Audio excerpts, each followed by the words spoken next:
আল্লাহ তাআলা কোরআনুল কারীমে বলেছেন, দুনিয়াতে এমন কিছু নাই যেটা কোরআনে নাই। কিন্তু কোরআনে কি বিমানের কথা আছে?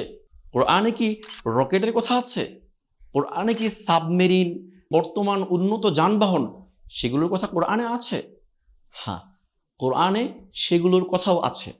সূরাতুন নাহলের ৮ নম্বর আয়াতে আল্লাহ তাআলা বলেন, ওয়াল খাইলা ওয়াল বিগালা ওয়াল হামিরা লিতারকাবুহা ওয়া জিনা ওয়া ইয়াখলুকু মা লা তা'লামুন।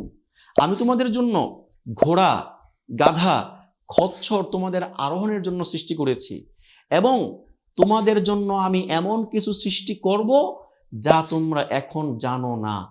তো আল্লাহ তাআলা ওয়া ইয়াখলুকু মা লা তা'লামুন, তোমাদের জন্য এমন জিনিস সৃষ্টি করব যা তোমরা জানো না, এটা বলে বর্তমান যুগের আধুনিক যেই যানবাহন, বর্তমান যুগের বিমান, রকেট এবং অন্যান্য যত যানবাহন আছে সেদিকে ইঙ্গিত করেছেন।